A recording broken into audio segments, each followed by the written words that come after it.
Today I'm going to show not so many books as yesterday, and my subject is still going to be at that time around 1970, but I just thought I'd show you this, the canal era in the United States. Canals as a system for transporting goods is so much more energy efficient than trucks or even railroads, but it passed. And you know, it doesn't really have to do with the 70s, but I just thought maybe I would show that. I mean, I just think probably most people, Americans anyway, they don't appreciate the fact that canals were going to be the way of the future until railroads came along. And of course then with railroads, that process of expending so much more energy. Entropy. Now here's a book that was written around 1980, and I have it by a very strange way that it came down to me. But the stepfather of a friend of mine, I was helping him out, and he had a collection of books, and he gave this to me.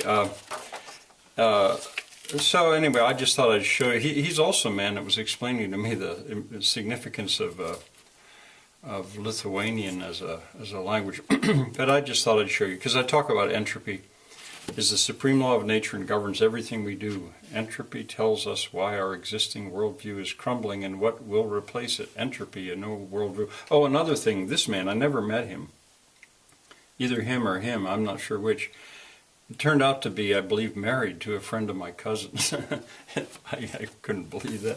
All right, now, I'm thinking of books that made it into, I don't want to say mainstream exactly, but they're not just in newsprint. The Unsettling of America, Culture and Agriculture, Wendell Berry. I mentioned him yesterday.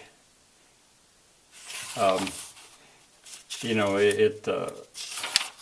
was this published? 77, Wendell Berry. So I wanted to show that Unsettling of America. Here's the Greening of America. There's a revolution coming. It will not be like revolutions of the past. It will originate with the individual and with culture, and it will change the political structure only as its final act. It will not require violence to succeed and cannot be successfully resisted by violence. This is the revolution of the new generation, the Greening of America. Didn't read it all, by a professor at Yale University.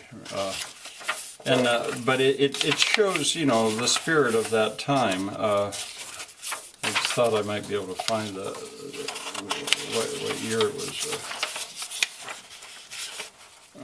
1970, yeah. See, this came and went, but then it may come back. As I say, it's not quite likely. Resettling America, energy, ecology, and community. Most of these, the movement towards local self-reliance. I am so much was a product of that time and that thinking. Here we go, 1981. Now that's quite late. But anyway, I just wanted to show you these books. All right, that's brief today. So I hope I've got more to show you, but it's going to not have so much to do with the utopianism of it, but more practical things. Bye for now.